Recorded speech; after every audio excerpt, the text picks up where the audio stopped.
chers frères et sœurs en islam, qu'Allah accepte nos prières, qu'il fasse de nous des musulmans pieux et sincères, qu'il nous accorde le paradis al-Firdaus, Inch'Allah. Chers frères et sœurs en islam, aujourd'hui, notre khutbah va se dérouler sur la générosité, sur la bienfaisance dans l'islam. Chers frères et sœurs en islam, Allah subhanahu wa ta'ala a dit dans le Saint-Coran, à la sourate 2, verset 261. Ceux qui dépensent leur bien dans le sentier d'Allah ressemblent à un grain d'où naît cette épée. À 100 grains l'épi, car Allah multiplie la récompense à qui il veut et la grâce d'Allah est immense et il est omniscient. Le prophète sallallahu alayhi wa sallam a dit dans un de ses hadiths, il n'y a pas un jour que le serviteur d'Allah ne s'élève le matin sans que deux anges ne lui fassent des doigts. Le premier dit, Ya Allah, donne en récompense celui qui dépense dans le sentier d'Allah. Et le deuxième dit, Ya Allah, rends l'ava perdant. Chers frères et sœurs en islam, dépenser dans le sentier d'Allah préserve notre gain, préserve notre fortune, préserve sa dignité et multiplie ses gains et multiplie ses bénéfices.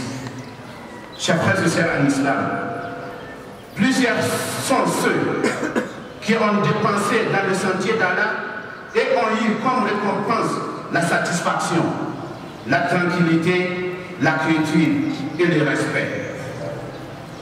Toi le musulman, si un jour tu as un blocage dans ta vie spirituelle, morale, physique, professionnelle, cherche comme remède la sadaqa. Dépense dans le sentier d'Allah.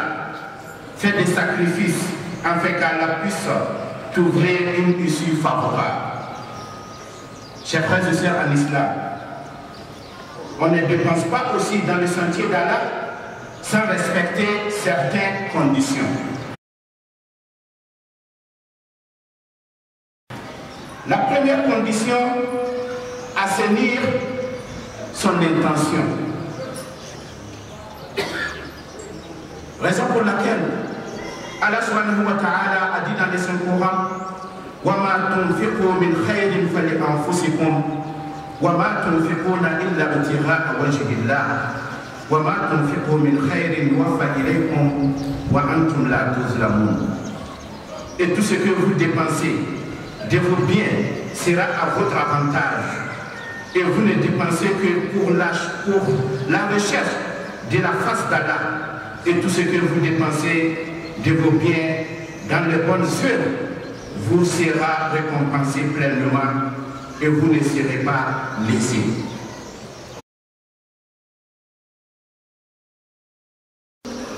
La deuxième condition, donner quelque chose de halal et qui est bénéfique pour celui qui va le recevoir.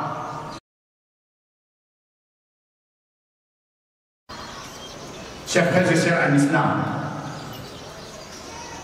la troisième condition, commencer le bienfait ou bien la sadaqa par les proches parents.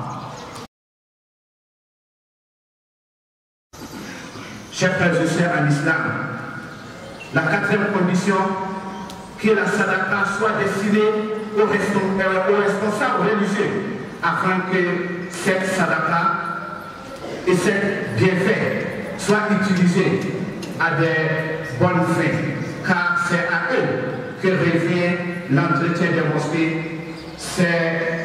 Et ce sont eux qui prennent soin des nécessités des voyageurs. Et comment pourrait-il occuper d'eux sans qu'ils ne soient épaulés et sans qu'il ne soit aidé par la communauté elle-même. La cinquième condition, c'est de cacher sa sadaqa, ou bien tout ce qu'il fait, ce qu'il dépense pour le sentier d'Allah, que ça soit caché et ne pas divulguer ses bienfaits sur les sentiers d'Allah, sauf s'il le fait en public, ou parler de cela pourrait avoir un impact positif pour l'avancée de la religion ou peut éduquer quelqu'un. La sixième condition, dépenser sur le sentier d'Allah en fonction de ses capacités et de ses moyens. Et en cela, qu'Allah subhanahu wa ta'ala dit,